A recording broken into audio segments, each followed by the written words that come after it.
everyone. Hello. Hello and welcome. Of course, the little puppers decide now is the time to come bang on the door. We were doing fine. I am 100% sure that as soon as Merlin realizes I'm talking to a screen, she's going to be screaming outside the door. So, hello, everyone. Chat.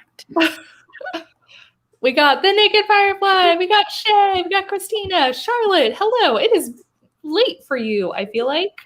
Zara's here. Matthias. Regina. Alice. Katrina. Nikki. Dogs. Calm down. Hello. Welcome, everyone. So for those of y'all who have not been here on our authortube chats before, we usually pick a topic and we, as the title would indicate, chat about it. And this one is all about reaching the end, typing the end, whether that's on your draft, your revision, however you're going. So we're going to chat about that. Mostly, we're going to congratulate Jessica on typing the end on her story. I'm going to interrogate her with a few questions on what happened this time, what worked for her. We want to talk in the chat about what unlocked typing the end for you. Ooh, bold. Okay. So anyways, yes, welcome my fearless co-host, Jessica Williamson. Hello. Hello. Zara says, I never write the end, but I love reaching it. I have a question, Zara. I literally only typed the end because I wanted to post it. Yeah, I was like... Otherwise, I wouldn't have. Yeah, I need the moment. I think in all of the drafts I've printed out, I have typed like enter, the end. It's like, I just need that for myself. And I was able to, there's so many spoilers in the last sentence. Like the entire, like the big spoiler is in the last sentence. Like, I mean, if you read the last sentence first, the whole thing's ruined. So I could only do like the last 3 words of the last sentence and then the end. And then I got to post it and send it out into the world. Yes. Sherry says, I knew about the end, but I'm totally here for the celebration. Love the lippy, Jess. We were just talking about you. We were talking about me and Sherry and Sam and our new obsession with Black Moon Cosmetics. They're gorgeous. They're pretty. They're shiny. Yes. They don't move. It's great. Yes. Well, that's what I think what we'll mostly talk about today, Shay, is how long it took us to finally write the end on a draft, or how many times we've like started drafts and not hit the end, and various things of that nature and of that sort. So, Jessica, is this the first time you've written the end or you've reached the end? No. Okay. Let's see. Probably a decade ago, when I first wrote my adult high fantasy. Mm-hmm. It was finished at one point, had been edited multiple times, and I queried it. So like that one was done. And that took me, I don't even know, how old am I? I don't know. It's been a long time. And I worked on it for probably 4 or 5 years before that point. Mm-hmm. So I worked on it for a long time. And then, of course, that's been brought back off of the back burner and is being completely redone and restructured, and everything has changed now. So it needs another the end. Yes. But I think since that one, I think this is the first one. Mm-hmm. Like the first draft that I've finished in a really long time. I'm trying to pull up to see when I started this one, because I'm sure it was forever ago. Well, that was the thing that, since Jess and I were just talking before this started, but that's the thing that impressed me so much about this month for you, was that like you've been talking about various stories, but something about this month and this particular story just all seemed to kind of come together to get to the end. I just looked. I wrote the storyline for this story in January of 2014. Now, what a time. I knew that I hadn't touched it since 2019 because I've been working on other things or nothing at all. 2019 was a weird ass year for me. So I haven't touched much in writing at all since then. But I knew I hadn't touched it since 2019, but I didn't know how long before. Okay, guys, it's like 31,000 words. Like, we're talking like bare minimum first draft. 16,000 of those words were this month. Yeah. What did I do for those first 5 years?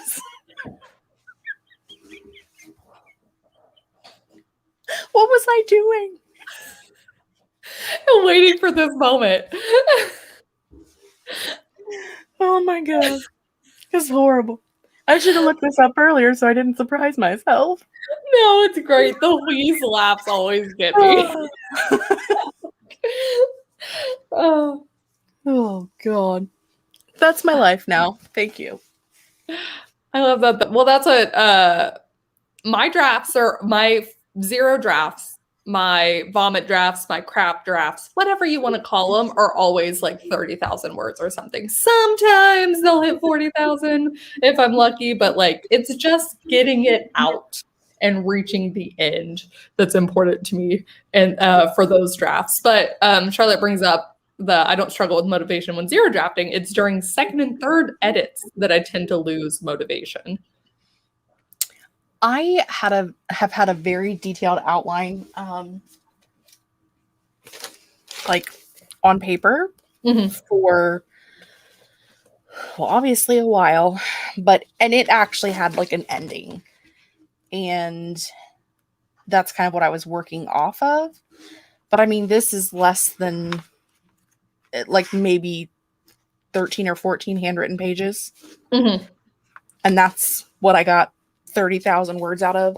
So yeah, I consider like my handwritten pages to be like a detailed outline. Okay, that was going to be my follow-up question. Yeah. It's like a highly detailed outline. But there's no like actual writing. It's just plot points. So Renee's asking, what outline method do you use? You tell me, we'll both know.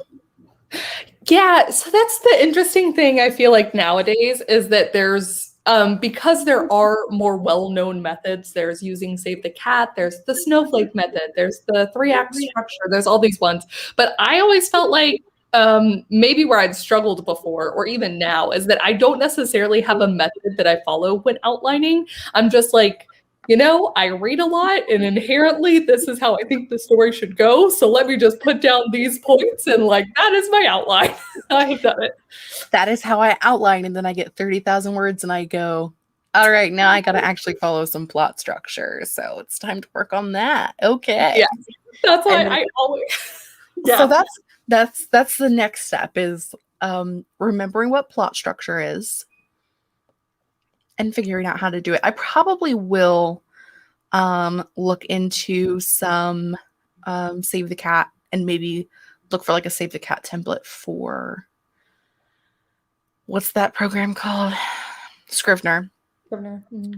I also use KM Whalen's template in Scrivener. That's what I've been using for, what book have I been using that for? I don't know. Oh, the is it the Princess's Guard story? I think it is. I think it's the Daniela story, which is like a dystopian YA. I think that's what I've been using that one for. Yeah. Oh, I'm ready for dystopian to come back. It's time. It is time. It's beyond time. Yeah, I also tend to outline after, like actually outline after I've done the zero draft, sometimes even after the first draft, where I'm like, okay, now I finally have the story I want to tell. Let me make it so other people can follow it.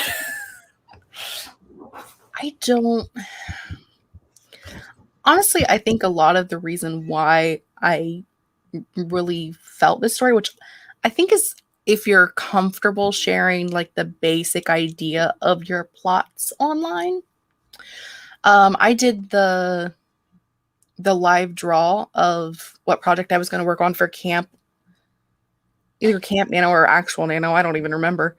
It was too long ago. But like I did a live show and I talked about like all the projects that I have up, and then like drew one to work on that month. The day before camp, highly recommend. A great time for everyone involved. Yes, it was. And this story that I just finished is the one that everybody seemed the most excited about. So I feel like knowing that there are people that were excited for that type of a story also kind of gave me the push to finish it as well. So if you're comfortable sharing just like a basic plot of your story, and seeing what other people think, it might help you get to the end of something if you are a person who, like me, struggles getting to the end of things. I like that as a sort of hack. That's a cool idea.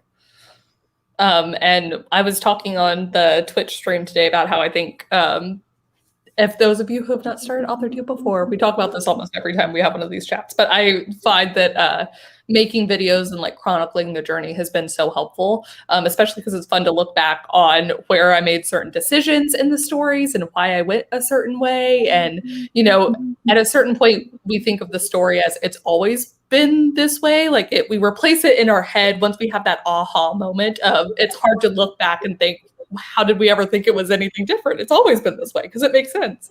But then, you know, you have the journey to get to there, which is really fun. So let's see.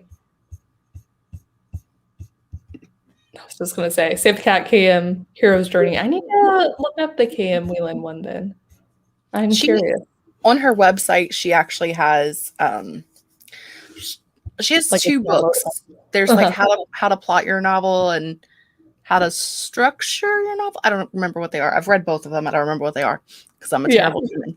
But on her website, she actually has the template based off of how to plot your novel, of like how to plot your novel in Scrivener. I'm curious about this one. Kitty says, am I the only one that writes the last part of a series novel serial and then write to get there? So for those of you who write out of order, do any of you write early? Like the end, and then backtrack? This story in particular knew how it was going to end before I knew anything else. Oh, before anything else. That's cool. Before anything else.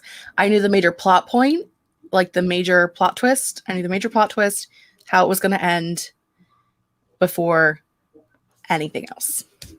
Do you often know the end when you're writing, or was this one of the first times you're like, oh, I haven't? This one in particular, and the one that we've discussed privately, of the horror story. Yes. And I think that might be it. Of the ones that like I've known, it's ones that have like a really huge plot twist. That you know. Because I want to write the plot twist, because I think the plot twist is cool. So I want to write a story to go with it. Yeah. Yeah. Well, see, I always wonder if that motivates me more to like discover how I get to the end. When I know that, I always say that I know a lot about the beginning, not that much about the middle, and then like a decent amount about the end. And that helps me, like my curiosity is like getting to that end point where I'm like, yes, we've done it. My characters are there, kind of thing. So that's usually where I'm at. Like I know the beginning, some of the middle, and maybe a little bit of the end. But sometimes when it's a good plot twist, that's all I know going in. Just go in with the plot twist and roll with it. Let me match them up. Focus on a strong opening first, then I do the climax and the ending, then I connect the dots. I think everybody does it a little different. Different things work for different people. There's no wrong way or right way. Yeah. Which, as we have discussed a lot on AuthorTube chat, is that we're never going to tell you how to do something because there's so many ways to do it. There's no one right way for anything. Yeah, we'll just tell you how we do it, or how we've attempted it and it's not worked. It's usually how we've attempted and failed miserably. Yes. Well, speaking of what we've tried and has worked, you were saying that a lot of your words that you wrote this time were done during sprints. And then that was a big thing. Well, and I think probably we've discussed like I wanted to do an experiment 1 month of just only writing during sprints, which we can do because we have so many people now on authortube that are doing sprints constantly. Yeah. But this time, everything that I've written, other than the end of the epilogue, because I wanted to finish it, obviously, everything I did this time was during sprints. And I think I did the most of them the weekend that Julie and Amber were hosting from their cabin at Highlights. I did a lot that weekend. I think that was the first weekend of camp. I could be wrong. But yeah, so I've everything I've done has been during sprints, whether it's been ones that I've been hosting or ones that I've just joined in on. My two highest days were sprints that I was hosting. Okay, that was going to be the follow-up question is, do you find hosting more productive or sprinting with, look who it is. I seen Julie. Yeah. I mean, I definitely do better too on days when I do, Julie does that 30 and then 45-minute sprint, and I've been doing them too. And that is when I get my most words done is doing a 30 and a 45 versus doing multiple 20s. Yeah. Because you hit a zone for you. Mm-hmm. So so people in the chat, let us know what the most kind of productive sprints are for you, or can you not sprint? I'm curious. Like, is that not how you are able to get the words, or do you like the Jessica method of a 30 and a 45, or are you a 20, 20, 20 kind of person? Oh, we got some people in here. Sorry. Just me going and hiding random folks. just throwing some people under the rug a little bit. Go away. It's fine. Mm-hmm. Grayson is under 20s. My question is, how many books have you written the end on? I should count them up. Yeah, you should have prior to this live stream that we're hosting about writing the end. I should have prepped. I have a lot more of the end on first drafts than I do on obviously farther along drafts and edits. Someone earlier was saying how the 20 to the second, third draft kind of thing is where they tend to struggle. And that's also like third, fourth draft is when my brain is just like, oh no, panic. So it's harder. It's something I'm working on, but those are the ones where I stop kind of hitting the end. Zero drafts, and first drafts, I'm pretty good about reaching the end of the ones that I start now. So I have a lot of those done. It's moving them into the next stages. So, I have 25 books and only 3 say the end. I'm a serial series writer. First draft, I have 1. I haven't really finished anything. You finished 1. Yeah. The end. Let's see. Devacia said, so do I get to read it now? And I'm like, no. Well, that's the other thing is just because you write the end on the zero draft does not mean it is the end of the work you're doing. Does not mean that it's ready for anyone to look at it at all. God, no. They know my plot twist though. Like we've talked about it, the troublemaker group, and yes. I have like talked plot before and talked like the plot twists and things, and they seem very excited about it. So will they at some point get to read it? Yes, but after like the second draft, not after the first. Yeah. Please do.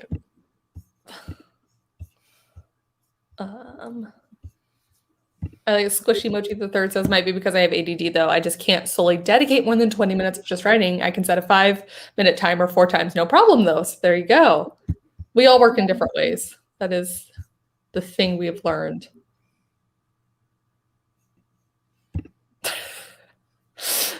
Yep.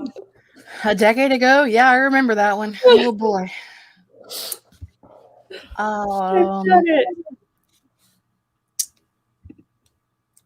That's the one I was gonna say. Clicky, clicky.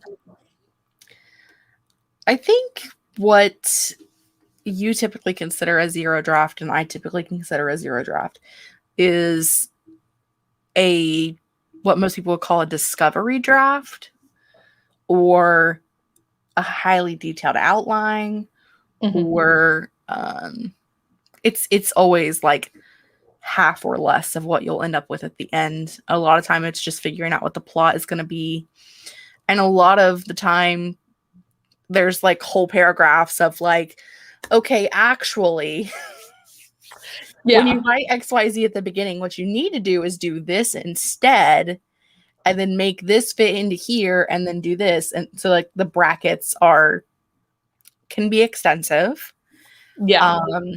I think that's typically what we refer to as a zero draft, is what most people refer to as a discovery draft.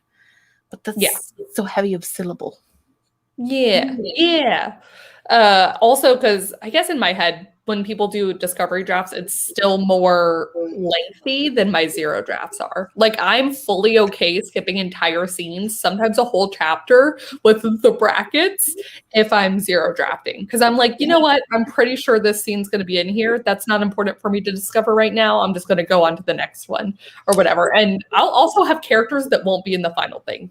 A whole chunk of it. Like, I'd say from the zero draft, maybe 40% of the integrity of the story I think I'm telling will end up in the final draft from the zero draft. So most of the story will have changed, including characters, plot points, like different arcs, the emotional bits that I want to convey. Like, characters will actually have names. Yes. Oh, that might not even happen till the second draft. Who knows? Yeah, still finding the true heart of the story arc. My zero tends to be at the outline stage personally. So yeah, it's also all how we define stuff. So I've been doing this D&D novelization. And so with my brothers, we'll play the D&D game and I'll take notes along the way, which is the first time I'm like, oh, maybe this is what people mean when they say they make a detailed outline. Because I'm like, I have what we did when we played. It doesn't always translate and I have to change stuff, but like it's pretty detailed. And even then I'll still have 2 to 3 times the amount of words for the actual chapter as I did during the notes. I do, Chrissy.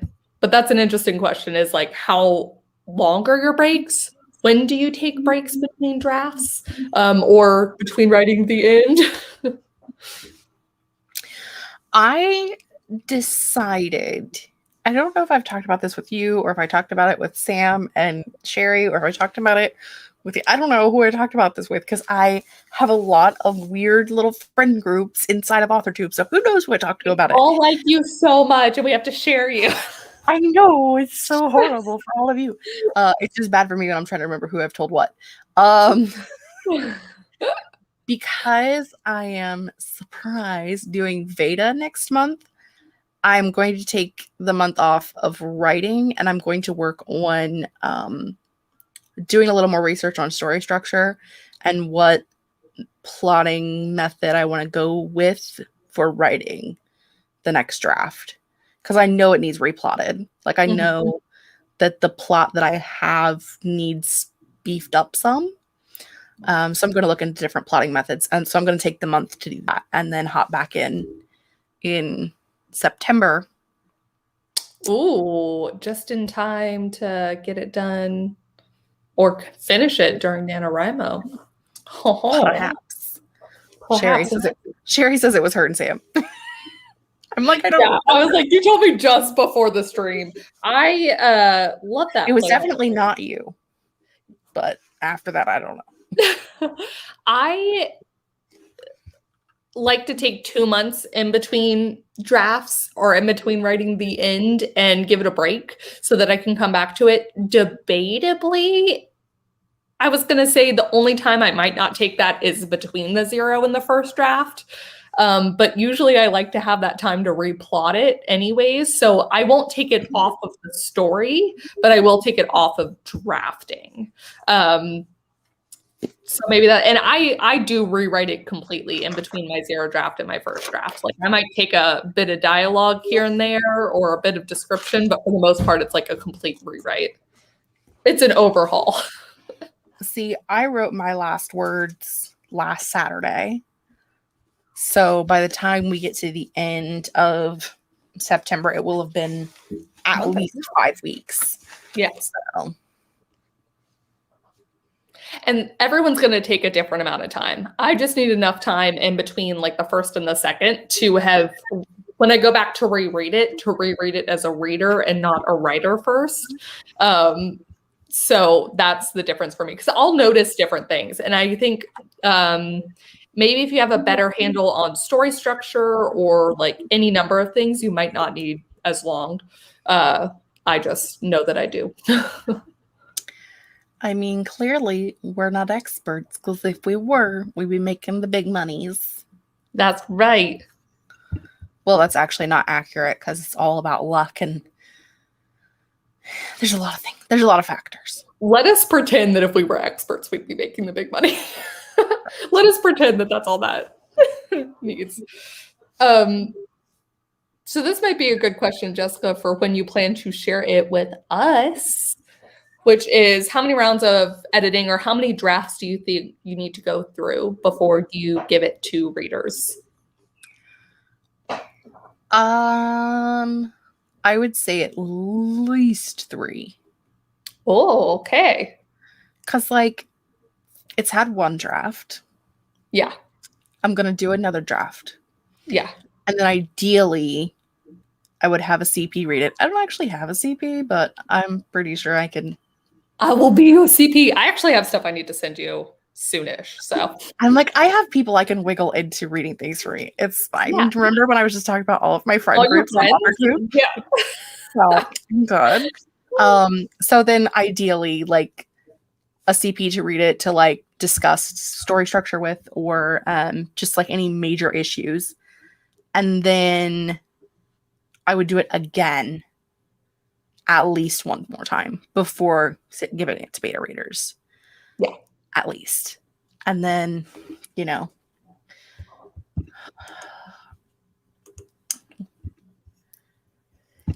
Sorry, I was removing You beat me to it. Listen, though, my nephew yesterday, I'm going to say the word fart. Okay. Are you ready? I prepared Yesterday, I am sitting in here on the computer, and all I hear from the other room is, hurry up, I gotta hold it. I'm holding in a big fart. And I'm like, what? And my nephew, he's 7. He just turned 7 last week. I go out to the other room, and I'm like, what are you guys doing in here? And he's like, I'm trying to get him to hurry up to leave. He wanted them to hurry up to get in the car so he could let out his fart in the car while they were driving down the road. I love you so much.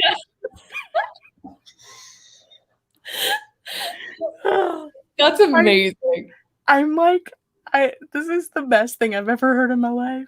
The planning ahead or the attempted planning ahead. Like everyone needs to get in the car so that I may in order to. He was making you know, which is just great. Small children. So much of the fun. Yes. Anyway, moving on to something more productive than. No, that's great. See, this is the kind of stuff that you will later include in your novels. Definitely. I agree about how many self-edits I'll probably do. Like, there's only been a couple of times when I've. That's right. Great. I'm surprised she remembers that I said it was going to be 2056. So. She's done it. I'm proud. Look, all of us will work together in order to get Jessica's stories. We want them. Yeah, I think several rounds of self-edits, and then people I trust that would not be beta readers, whether that's CPs or just like alpha readers or however you want to think about it. And then I'll eventually get to beta readers. But beta readers really needs to be when I'm like 95% certain this is the story I want to tell. There's a big difference between a beta reader and a critique partner, and you definitely want to rely on your critique partners before you give it to beta readers.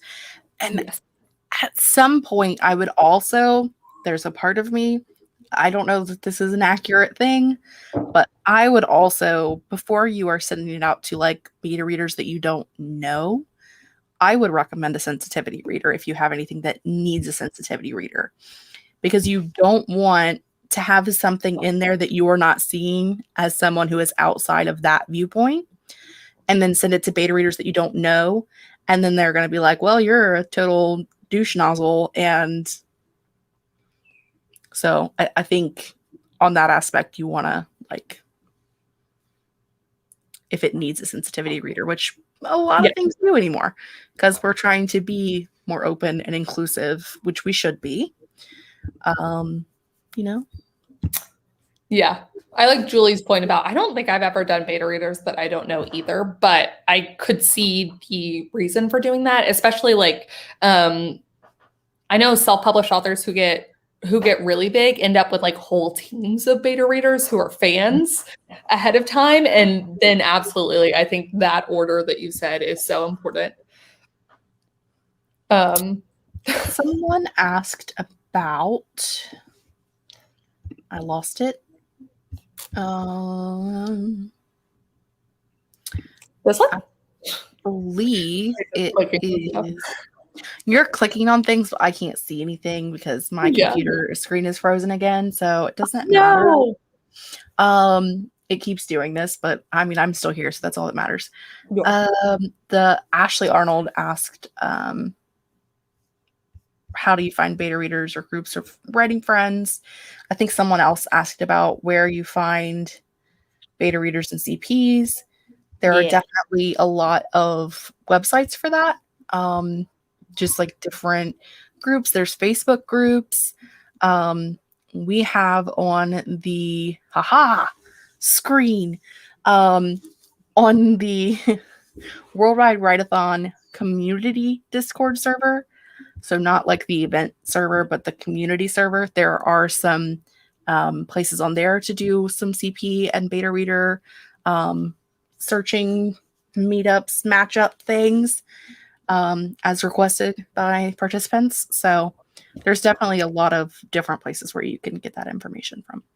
Yeah, writing discords can be really helpful. I also think that would be the other thing about joining authortube is you'll make writer friends. If you're just hanging out in the comments of other people's channels, or you're hanging out in the chat and you're talking about your story, someone inevitably will be excited about your topic and be like, as soon as you can, let me read your stuff.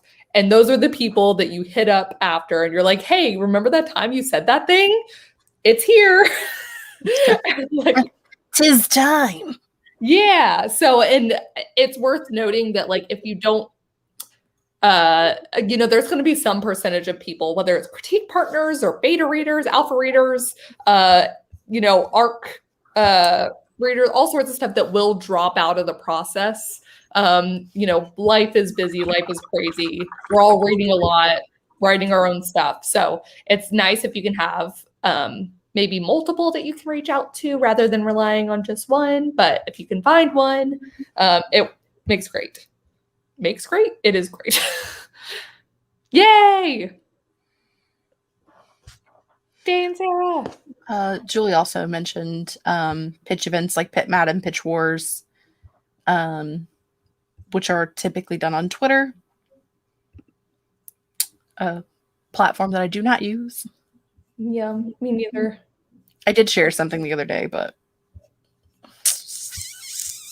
But I read Sherry's comment. It's like, y'all. Anyways, yes, sensitivity readers are very important. Who has time to make that list is my question. Well, that's what people Google stuff first off, and then also like sensitivity readers are some that a lot of people will also pay. And I know that it's hard as either a self-publishing person for all the expenses that you do have to pay.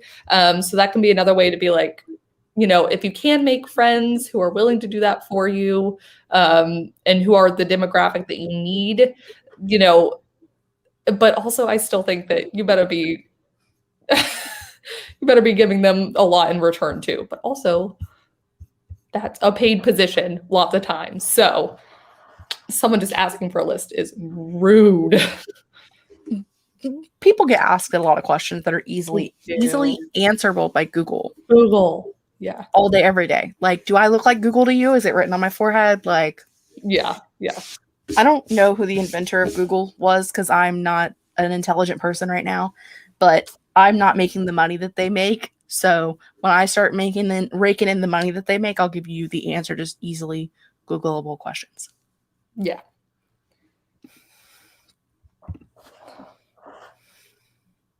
Oh, jeez. Okay, welcome to the portion of the authortube chat where we're going off the rails of the topic. We'll bring it back around eventually. We're gonna chat about random topics. We made it 30 minutes. I'm impressed. Almost 40. That truly impressive by our standards. Like, we've done it. We don't need to talk about how some of those questions weren't about reaching the end. It's fine. Gabriel asked if anybody thinks it's possibly detrimental to a writer's career to write for multiple genres. No. It depends on how you want to look at it and what you want from your career. I don't think there's a one-size-fits-all answer to that. As someone who has lots of multiple genre things, I'll say not from my experience, because I don't have any personal experience, but from the experience of others who have come before me, it's usually good to have at least 2 books in each genre that you write, because most of the time, if you're selling a book,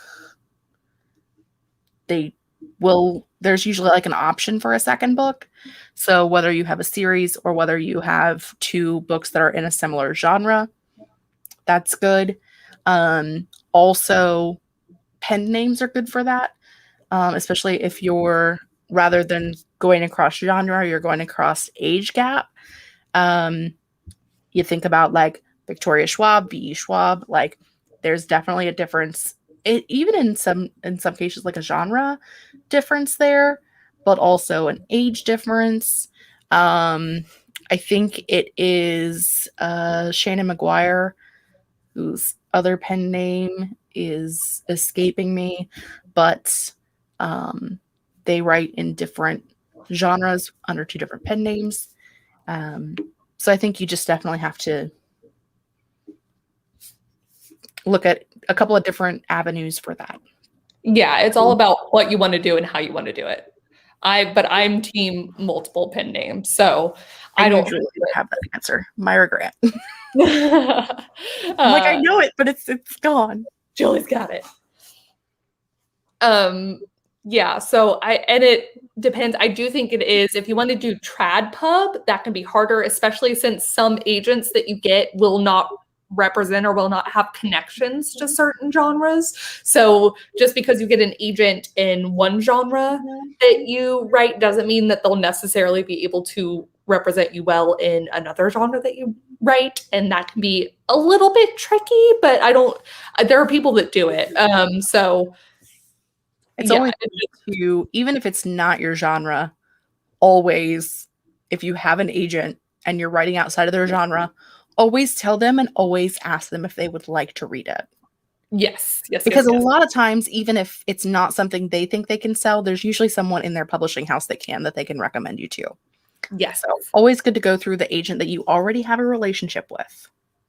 Yes. Versus going behind their back to find a new one. Unless they're a horrible agent, in which case you do whatever you want to do. Yeah. And Jessica made a great point that I think it's definitely still the trend, or even more so the trend now, that if you have one book in the genre, the publishers are trying to put people in like 2-book deals still or something like that. So it's, yeah, if you can have a second idea that you are ready to write and happy to write in the same genre, that is best. Zara corrected me. She's absolutely correct. An agent, another agent in their agency, not another agent in their publishing house. Because that doesn't make any sense, does it?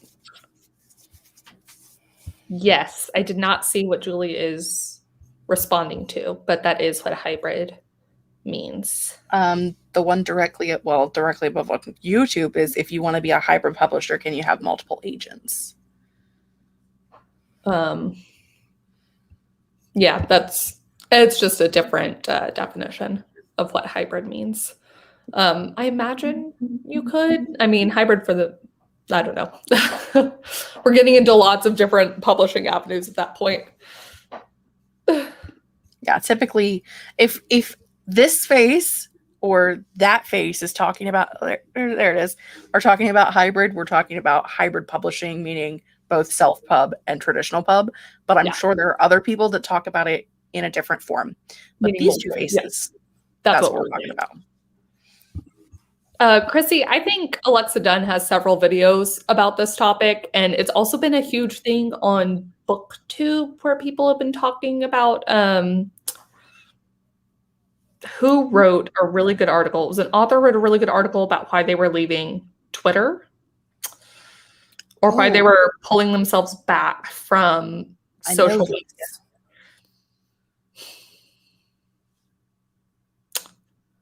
I can't think of who it is, but I do know the answer. Yeah. Like, I know it somewhere. It is stored in this brain someplace. But so, yeah, social media is helpful. Publishers might try to get you to do it. You know, but do you need it is a different question. How much do you think social media is important? How important do I think it is? I don't know. You're asking two people whose audiences are, well, your audience is other readers too, so that might be different. Since my audience is mostly writers who do read, but it's a weird question. For me personally, I don't use Twitter because it is a dumpster fire. But I feel like, well, prior to the Instagram is going to favor videos over photographs, like we already have TikTok. We don't need a second TikTok, but thank you. Yeah. That's a whole other rant for a whole other day.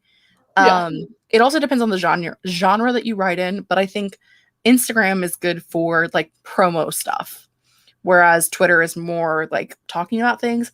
But if you are a romance author, Facebook, 100%. If you are an adult romance author, Facebook is where it's at, 100%. Yeah.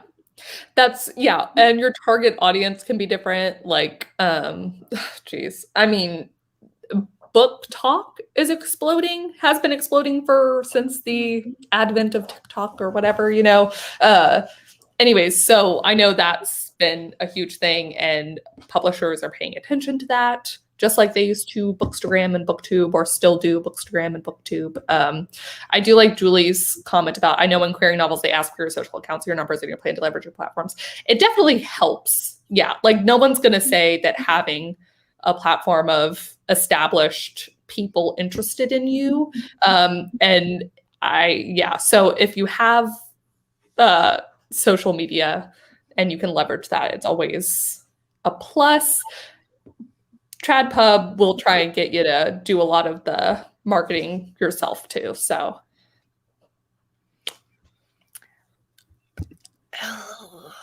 I wonder,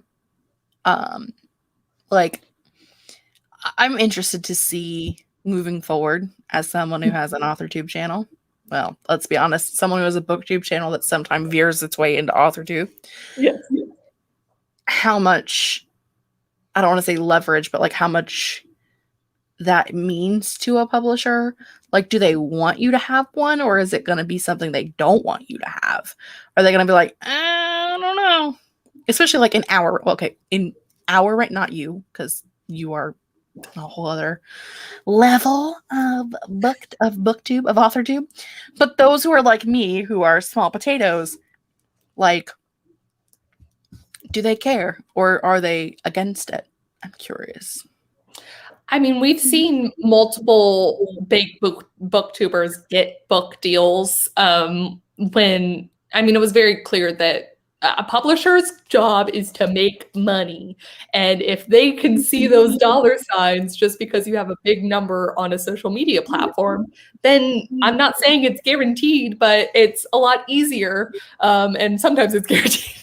There was a time when it felt guaranteed. So, yeah.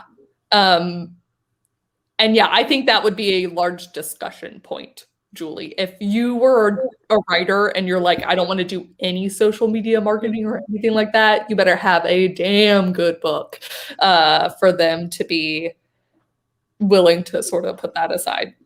They'd still probably want you to have, once upon a time, TradPub like set up websites for authors, stuff like that. We are past that time. Get your handles, do a little bit of something. Be findable, I guess, is kind of the... Be findable. And, you know, if you have, especially, again, authortube, booktube, we know how to do things like thumbnails and different digital type things.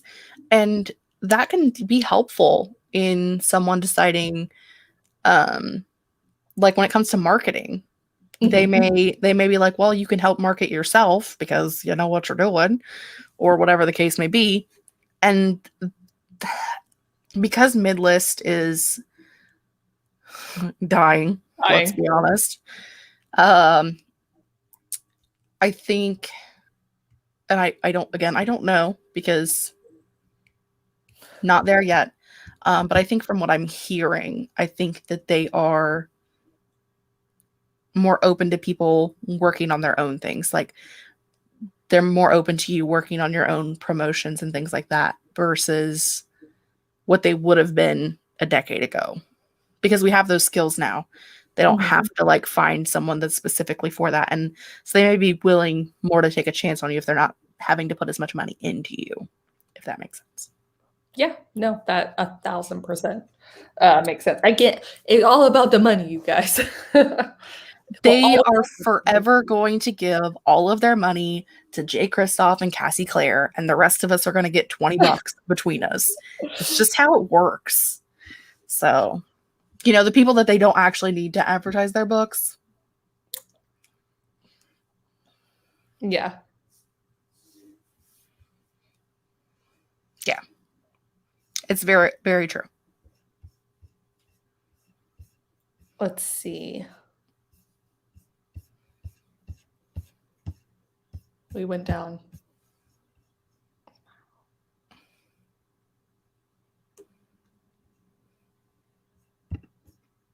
Don't mind promoting myself or whatever, as long as I can find a way to get agent at some point. Yeah, it all depends on what you want to.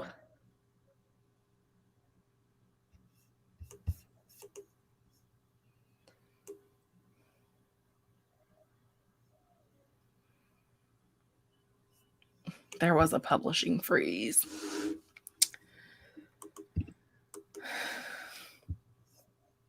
And it's still kind of in it. But yeah. Well, the funny part, since I'm going to bring it back to writing the end, is how many times you'll end up writing the end before you get to a point that you're querying anyways. And then also, if you're self-publishing, you know, how many times you write the end before you get to actually publishing it for, you know, just readers you don't have a connection to. Me casually going to my list of books read this month to see. Yeah, I know. I was like, doing it here. Casually sliding into best ending. This month I read The Good Sister by Sally Hepworth, which is like an adult domestic thriller. Oh, interesting. It was very good. I really liked the ending. Okay. Which is not in any kind of a genre that I write. Okay, I'm what book was I reading? There's been lots of like writing advice books where it's like absolutely read in your genre, but there's something to be said for reading outside of your genre. I think there's so many things that we can pull from different genres that are really interesting and including them in your own. We did read One of Us Is Lying. We both had feelings. And yeah. Neither of us have read the July-August book, but... Oh, not yet. That is... I was about to pull it up because it's about witches. It's like, what was it called? Because I keep wanting to say the wrong book title. Nature of Witches. Nature of Witches. Thank you. You know what I wanted to say was The Discovery of Witches, and I'm like, we've already done that one. We've already been down that road. Hold on, I'll go grab mine. We will not walk there again. Yes, The Nature of Witches by Rachel Griffin. So I'm hoping that one will be very good.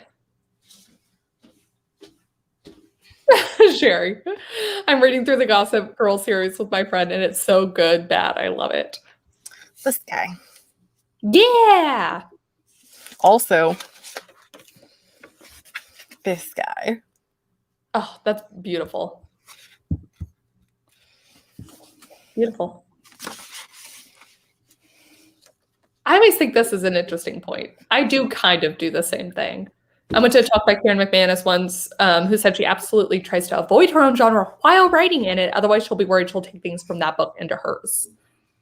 That is a Kate thing, 100%. But I also write in multiple genres, so I can have a time when I'm and read in multiple genres. So it just means I take a little break from other stuff. I don't mind reading in my genre, but if I feel like something is too similar, I will back out. And I know I've talked about this 1.5 million times, but fellow author tuber Emily Oliveri, I was beta reading her book, and it is very similar to my adult high fantasy. Like, the writing's completely different. The setting, I mean, it's very different, but a lot of the plot points were very similar. Mm-hmm. So I just told her, like, I don't want to continue reading this because I'm enjoying it, but also I'm currently writing this. So yeah. So it really is like, I can read in the same genre, but not something that is just that similar. Yeah. That's probably a good way to... I think I'm just trying to avoid it because I don't want to get part of the way through a book and realize, like, oh no, it has the trope in exactly the way I wanted to do it. Panic. Especially because I like to, I enjoy reading, what I want to write too. So it gets into a weird spot. Writer Biter, for what it's worth, this isn't the reading a nonfiction book, but I'm taking a masterclass on wilderness survival, so that I can incorporate it into some of my books. And I already have a couple more ideas on how to not only make it more realistic, but like a couple plot points for some of the survivalist things I need to add. So not a nonfiction book, but a nonfiction class. Okay, here's my thing about the word craft books, because the craft books that I read for not writing for writing that are nonfiction are witchcraft books. Yeah. So they are technically craft books. Like craft does. I read a lot of like historical, mythological, actual witchcraft books, like different grimoires and things like that. And I like magic and mythology and those type of things. So I do read a lot of that. As far as,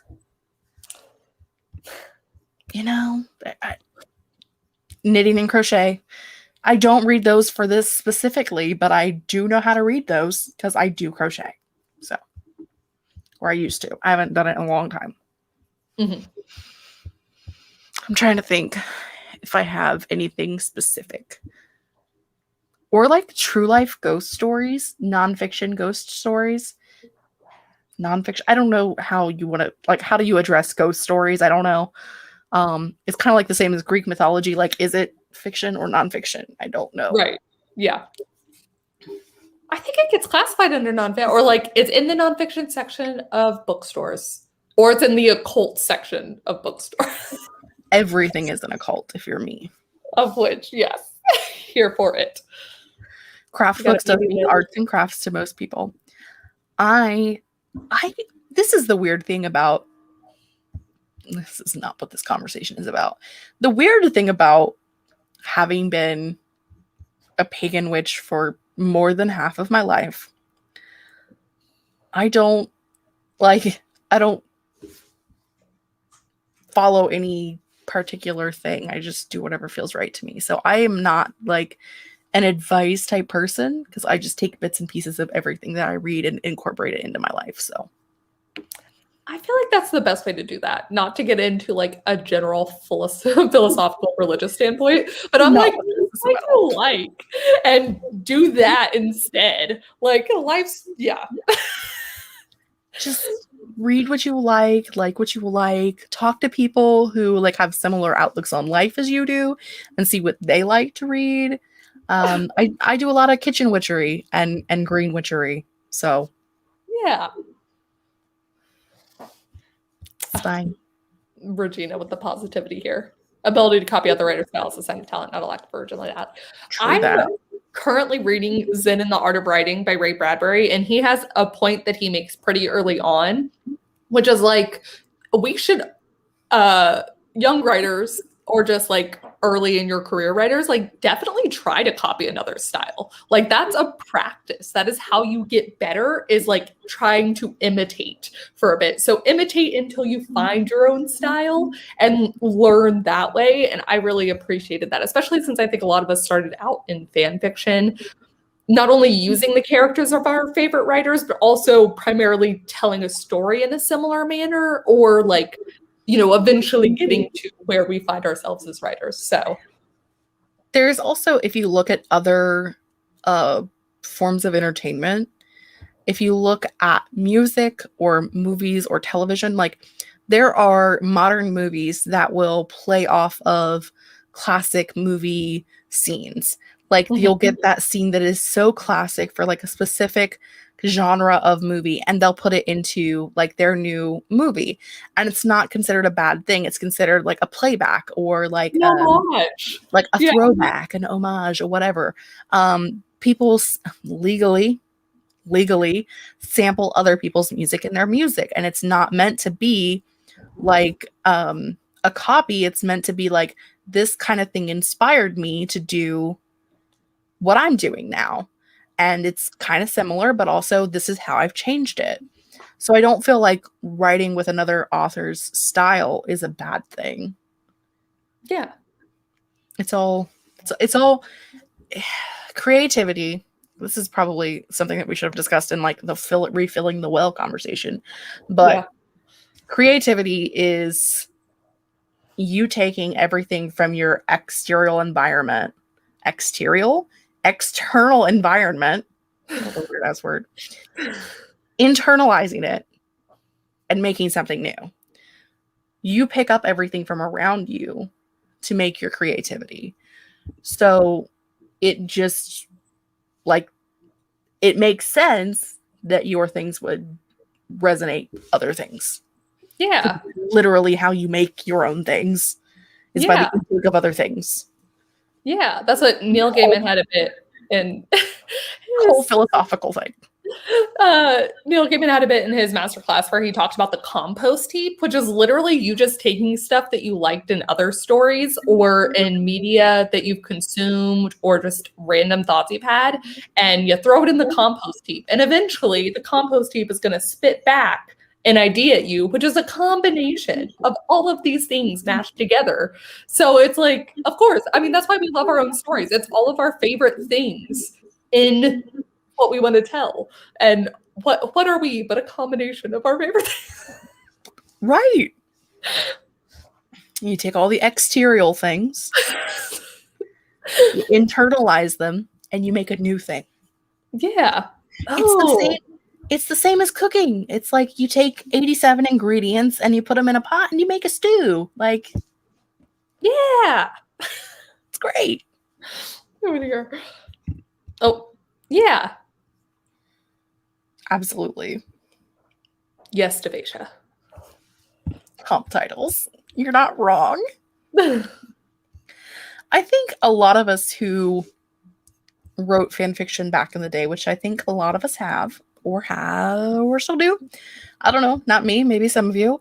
I think a lot of it helps us practice plotting because you don't have to do the character work. It's already there. Yeah. Yeah. But it's just me. I don't know. No, I agree. Practice plotting, and it like teaches you. For me, it taught me a lot about dialogue because I basically took my favorite characters and I'm like, what can I make that's fun and have them interact together? And like, what about this is entertaining and humorous and whatever? So it taught me so much. Lauren.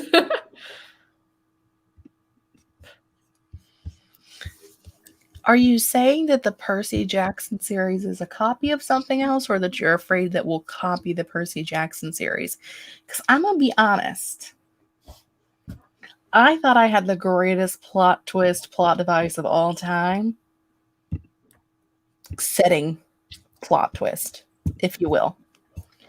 And then I go and I watch the Percy Jackson movies and I went, what? How dare? Like, Rick Riordan, 20 years before I had the idea, stole it from my brain. Mm-hmm. So rude. Yeah, that's what.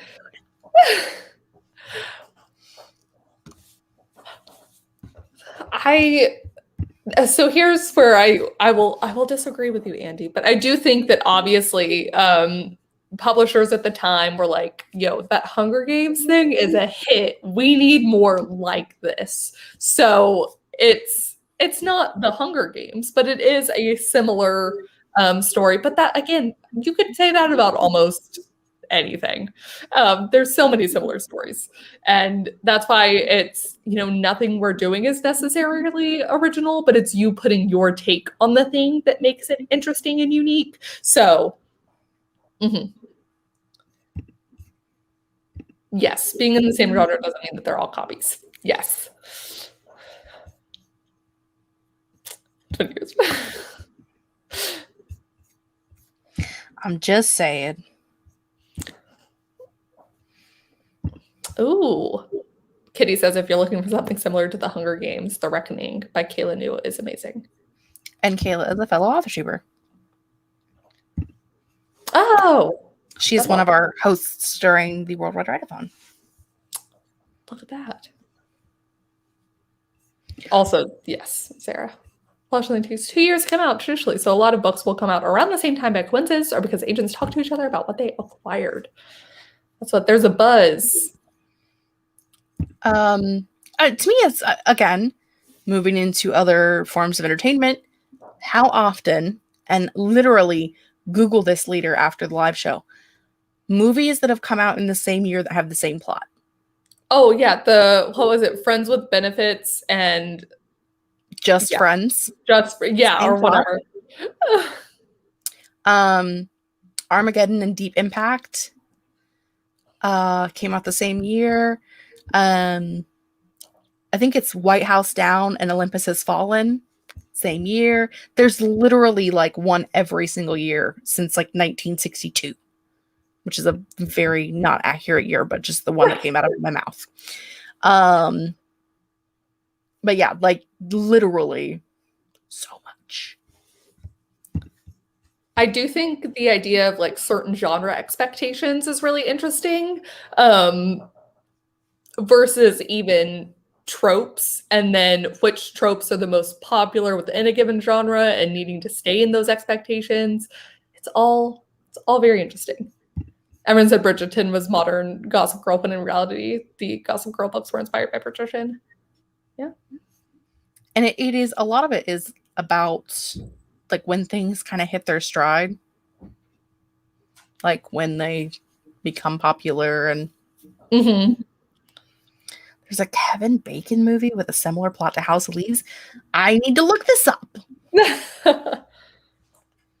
because I love House of Leaves.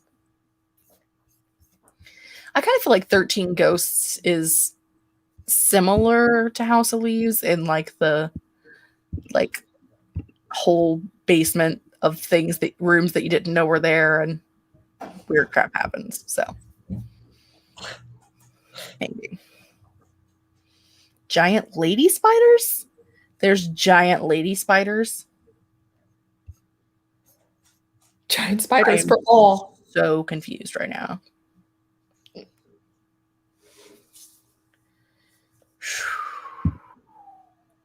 There are trends in film and TV. Mm-hmm. But I've even seen people where it's like, and obviously what makes a trend, because we're all consuming media and then we all see something similar potentially and get inspired by it. And then, there's something in the air. Some people think of it as like all the muses are telling people that it is the story. Or, it's just the world we live in. Julie doesn't want there to be giant spiders because she's terrified. Why couldn't it be giant butterflies? Why couldn't it follow butterflies? Yes, Julie, someone said House of Leaves. It was me. Someone said there's a Kevin Bacon movie that's like the plot from House of Leaves. We're going to have to look that up later. Write it down. It's your job. Kitty says, I think it was You Should Have Left. Ooh.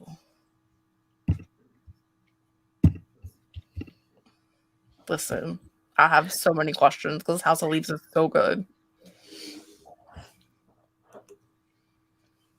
We're actually talking about rereading it in October for Beautifully Bookish Bethany's Patreon book club. It'll be a reread for me, but a read for all of them. So, yes, Andy makes a good point, and this is why trad pub can be difficult sometimes, but also why, self pub can also be difficult. But it's if you're late on a trend, it can be. You're a little bit SOL sometimes. Like the time can have passed potentially, and you got to wait until it comes back around. I don't think Percy Jackson is the best example of that, as there have been like 14 spinoff series from that series. And also Rick Riordan has his own publishing imprint now where he publishes mythology books based off of other cultures' mythology. So probably not the best example, but I mean, there was 5 books in Percy Jackson, 5 books in Heroes of Olympus, 5 books in Trials of Apollo, 3 books in Magnus Chase, 3 books in Kane Chronicles. And he's coming up with a new series and getting his own TV show. So probably not the best example of that. Jessica is not here for that. I mean, Rick writes amazing characters as far as like inclusivity and diversity and... So, I agree. We are Rick Riordan fans around here. I think I misread the comment, but I do still think that being late to a trend can potentially be a problem. I just clearly Rick Riordan was not that person. Also, I think there's something to be said for the concept being inherently interesting, and some things just there's the trends versus concept versus all sorts of things versus. Again, genre expectations. Jessica, what are you going to be doing to celebrate typing the end besides shouting it from rooftops? Rooftops! To celebrate. Well, I bought some new lipstick today. Yes. I bought gunmetal gray and a blue and a green. So that's fun. I also bought some new jewelry today. I'm doing Veda. Is that a celebration? I don't know. During Veda, the week of, let me find the right planner. Because if you don't know me, I have multiple planners. The week of the 16th through the 20th. It's 5 days of all witchy videos. 5 days of all witchy videos. So that's kind of my celebration week. That's a I'm wonderful excited. celebration. People have been asking me to bring Witchy to YouTube, like my Witchy, not like YouTube already has witches. I'm not like bringing it to YouTube. Don't get me wrong, but me personally bringing my Witchy to YouTube. Yeah. Zara, I bought it online, so I don't have it yet because I have to buy it. Like I have to wait for it to arrive. It has to ship. It has to ship. Must ship. Julie is 100% texting me right now about that movie. So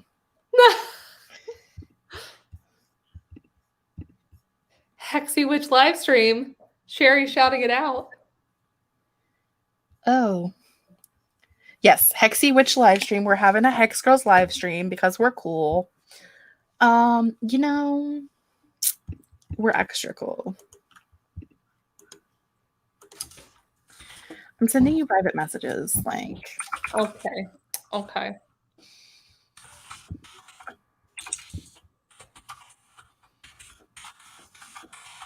Oh, Renee, with the question that I am not capable of answering. How do you title? Don't ask Kate how to title anything ever.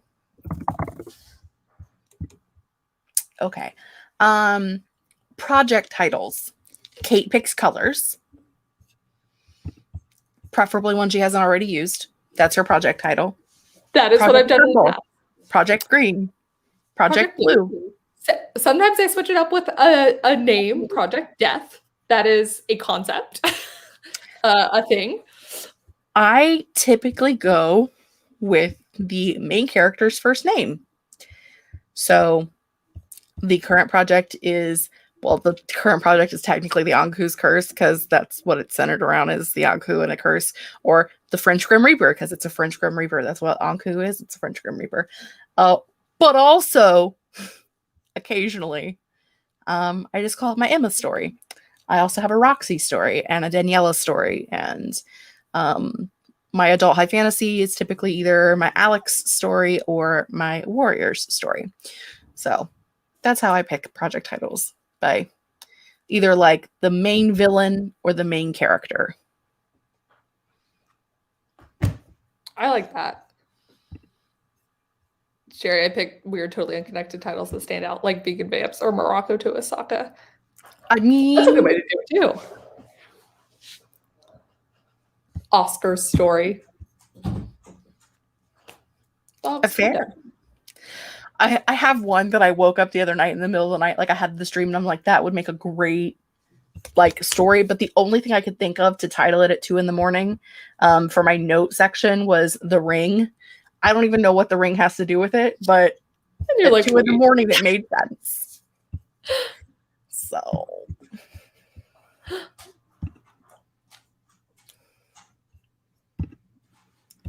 either character names or quotes from other things that inspire me, like Bad Judgment, and Jen has a line from the character who inspired it. I like that too. Way back in the day when I used to write fan fiction, I would title the chapter whatever song was on when I finished it.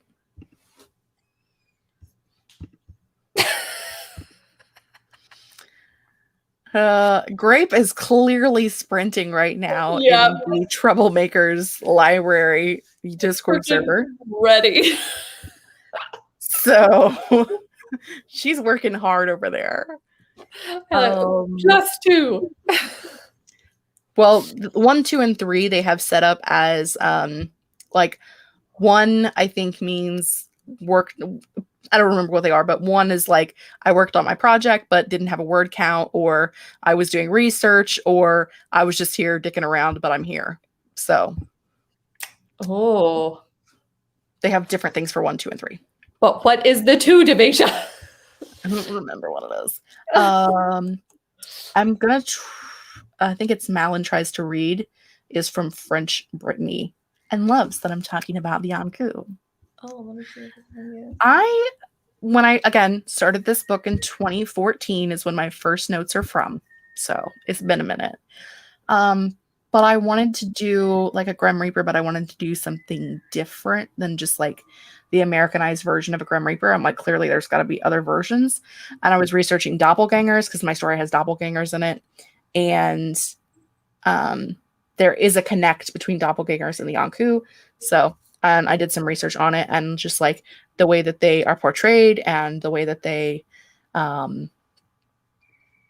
like what they mean to like the French community. And this was way before my obsession with France. So I was destined to be obsessed with France. It was had to happen. It all makes sense now. As for, trying to figure out an actual title after the working title, I just wait until it comes to me. It takes a long time. I've tried to do days of just like mashing words together and figuring out what feels right until one day I wake up and I'm like, I have it. And unfortunately, I'm just not good enough at titles to come up with it other than that time. So if anyone has any hacks for titling things, would love to hear them. Grape says Chew is got distracted / just sticking around. Yeah, I saw that. Amazing. Zara, I have never seen the Vampire Diaries until this year.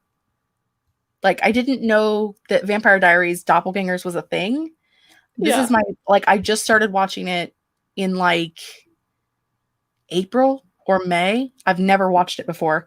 I still have one season left. I don't know when I'm going to have time to watch it, but I have like the final season left and I'm really enjoying it. And I want to go back and read the books because I really like LJ Smith. I really like her take on vampires, which I'll be talking about vampires on writer Mom Samantha Alnassett's channel on the 9th. We're having a chat about vampires. FYI, just all the vampy things. Oh, I'm ready for it.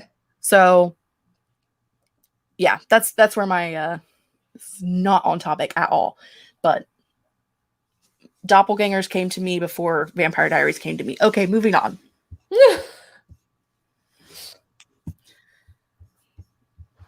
I also don't focus real hard on book titles because if you're doing TradPub, they usually change anyway. So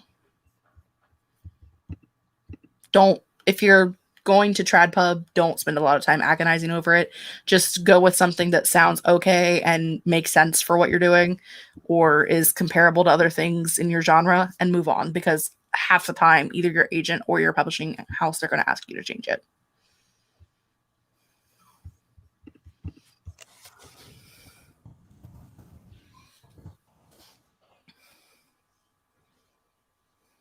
Just like FYI. Ooh, read N.K. Jemison's Broken Earth series. That is the advice I have on writing second person. My advice on writing second person is don't. Because I hate it. It's so with good. A passion. It really is like, it's a very interesting way to do it. Some people really love it. Some people really hate it. And I am not a fan, but that's just me. Yeah. As you have to do it for a school assignment, Skippy Gaming, try and find some, or you know what, if you can find, I know fan fiction was more popular to write in second person for a while there. You could attempt that. I also am not usually a huge fan of second person. I just don't, you have to be like a masterful writer to pull it off. But in school, what I would do if I didn't have the skill set to do things that were presented to me, like if I was struggling with something, I would, instead of taking the project seriously, I would make it funny. Like I would make a joke out of it, make fun of itself. Because I have found over the years, if you can make the teacher laugh, they pay a little less attention to the details. I love it. So I used to do that with poetry. If it was like a specific like rhyming scheme that I just couldn't make work, I would make it a funny poem, like about penguins who wiggle, things like that. Works every time. I will make the people laugh. Also, a lot of times if you're writing papers, they're not reading it anyway. They just pick a couple sentences and read them and move on with their life. They don't have time for that shit.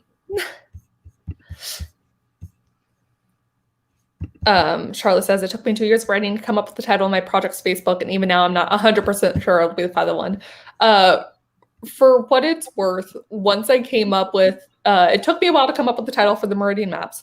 And then I literally just woke up one day working on like the 4th book and had the title for the 2nd book. And I was like, I've done it. I know what it's going to be. So I have no advice. And I've been working on this series for several years as well. So those are the only 2 that I'm pretty confident on. I thought I had a title for Project Death, and I don't like it anymore. So it's not whatever I thought it was going to be. I have to come up with a new one again. Hold the Bananas says the only good Indians, there are portions following the antagonist's perspective, and they're all in 2nd person. I missed that part, apparently. But there's a lot of graphic, gory things in there that I was too focused on to pay attention to the 2nd person, apparently. That book made me nauseous, like physically nauseous. I have not read it. I actually don't have any idea what it's about. It's good, but not for me. One of those. Julie, I think this is a good idea, probably. I didn't think it would take me as long to do the Meridian Maps as it has. This is a young writer lesson. If I'd known it was going to take this long, I wouldn't have shared it. So yes, like I won't share the 2nd title, because if for some reason the 1st one gets taken, I think I'm lucky at this point that if you Google the title that I have, I come up even without having published it, but obviously someone can still use that and still publish. And also titles aren't copyrighted. Like you can use titles over again. But yeah, normally I would not share them. I think originally though, you were going to Trad Pub and have switched to wanting to Indie Pub. That specific that work. too. I had the title because I was like, I need to query it. So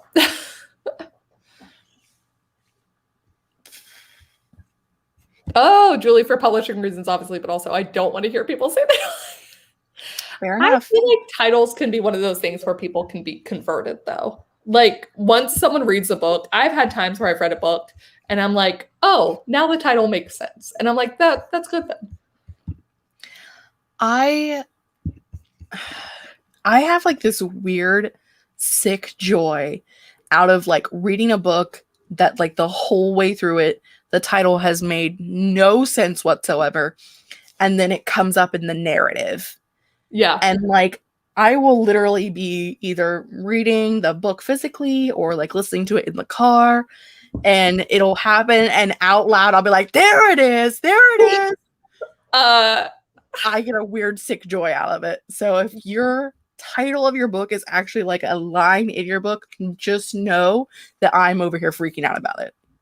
Who's the like movie commentary channel? The one, oh, not Fake Trailers. What is the guy?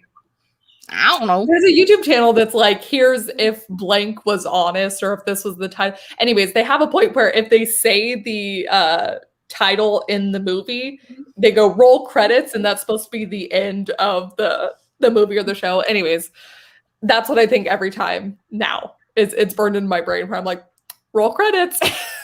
It's done. We've said the line. We've said the title. And it gets me every time. So I'm with you. Devesh asks, how does one get out of the perpetual drafting loop, motivate themselves to edit what they finished instead of starting something new? Your friend, you really wants to know. Send him a send. Thank you. Okay. Here's my question. Devesha, you know me. You know her. Why are you asking us this question? I don't Yeah. Gosh, I think it's so hard. I have gotten to a point now where I'm like, I don't know if it's that my drafts are better than they used to be, but I have more confidence when I return to them that I won't hate my story, and that helps me. where I'm like, now it's time to fix it. There's still some where like I'm stumped by the story and I just can't come back to it until forever. But also I start a lot of new stuff. So I think really what's just happened is I alternate more things now, and it's helped a little bit. I return more often, but I still just juggle a bunch of things and entertain myself. I mean, we have definitely discussed an AuthorTube chat about multiple plot bunnies, working on multiple things at one time. Mm-hmm. This is our first ever, hey, somebody finished something. And we've been doing these for 2.5 years now. So that's any indication of how we're doing. I don't know. I will let you know when I figure it out, because that's where I'm at now.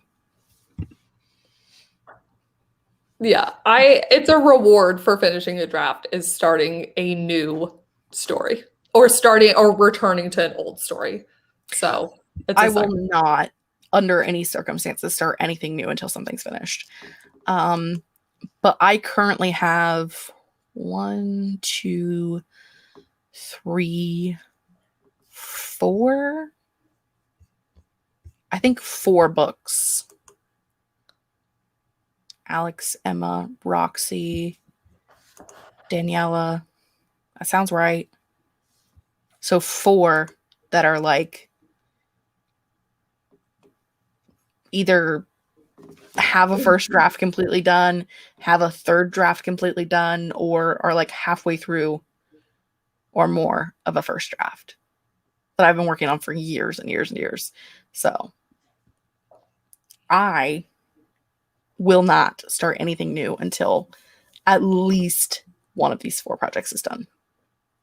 And 4 projects is probably a sweet point too, to like alternate between them. Like that way you give yourself enough time to work on other things, give it a break, come back to another one. It's like a wheel. You can cycle through that. I'm not prioritizing my adult high fantasy because it does need a lot of work, and it is something that I think I would prefer to self-publish. Mm-hmm. Hence the hybrid thing. So once this one is finished, I will have to find something else to start that would be similar, because I don't have anything similar right now. Mm-hmm. Comparable genre, comps, all that good thing. I just got an idea. So I'm hoping to return to Project Death later this year, as I am on my cycle through stuff. And I finally have an idea for something that I think is like similar enough to that, where it's a standalone fantasy project that I'm like, if I could get it to a point that it was ready to query it, I'd at least finally have something that's the same thing. Because all my other standalone ideas were like YA contemporaries. And I was like, this is too much of a different genre to work. Like, not me over here right now looking at my OneNote going, what's in here that I could like make as a comparable to that? Yeah. No, Devasia, that's what. So Jess has 4. I have like, I don't want to tell you how many that I have in various stages of doneness. So, I mean, I have 1, 2, 3, 4, 5, 6, 7, 8, 9, 10, 11, 12, 13, 14. Yeah, I have 14 unstarted. Like, all I've got are like some plot points stories. Yeah. So that I've been collecting for a decade. Yeah. I do love having things in one universe. It's crazy the amount of planning potentially, but I think that's cool.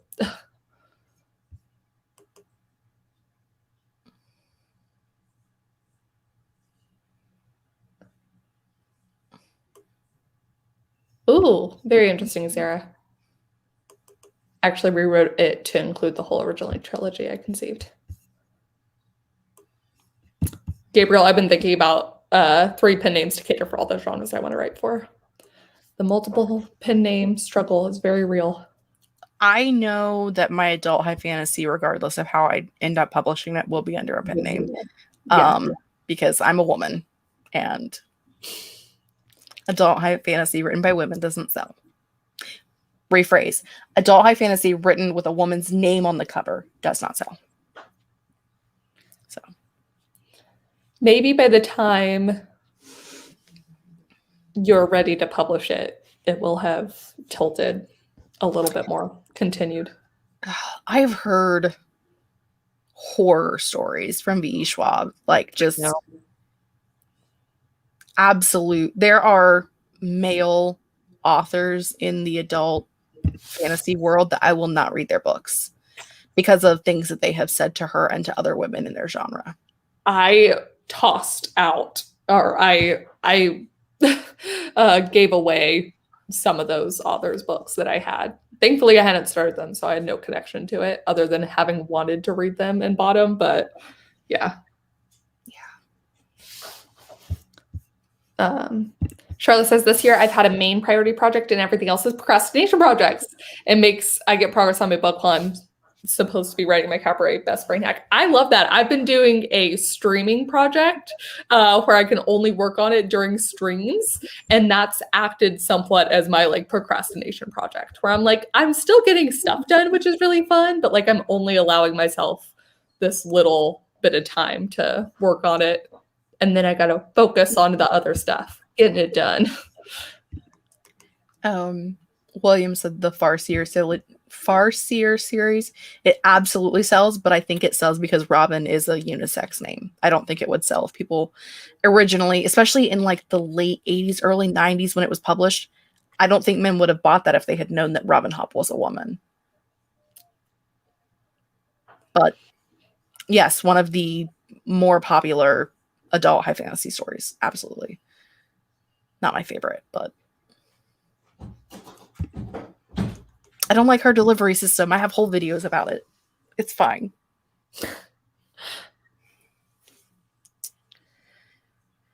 Oh, that's cool. Well, the banana says, I find that I can't really work on both of my projects. I have this thing where I completely hyper-focus on one, like a movie that's constantly playing in my head. There you go. It's just an interesting way of doing it. Do we have any final questions as we are nearing the end of our time, other than to say once again that our AuthorTube Chat Book Club pick of the 2 months, July and August, is The Nature of Witches. So the next time we do one of these streams, it will be on my channel and we will be chatting about The Nature of Witches in the second half of the stream. So join our book club, be fun, hang out with us, let's chat books. Yeah. We will do it. We'll pick a topic, right? We'll pick a topic. It'll be different than the one we did today. Sometimes we pick a topic that has something to do with the book itself. We were inspired by the book, yeah. But sometimes we just pick random topics. Yeah. We got a list, or we'll ask people on Instagram what they want to talk about.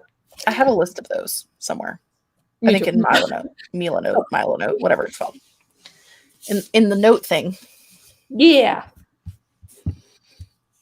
All right. I think that will be the end of it for today. Thank you guys for coming and hanging out with us. Thank you to Miss Jessica for also hanging out. And congratulations again on finishing your project. And to all of you guys who are really close to finishing for Camp NaNoWriMo. That's incredible. I've seen a lot of people on streams getting their word counts, finishing their stories. It's awesome. And also, if you're not going to hit your nano goal, don't be worried because I didn't come close to hitting mine, but I finished my project, so I'm done. Hey-o, the more important thing. Yay! I wrote the end. Yes. Yes, another congratulations. Thank you guys so much for joining us, and we will see you all next month.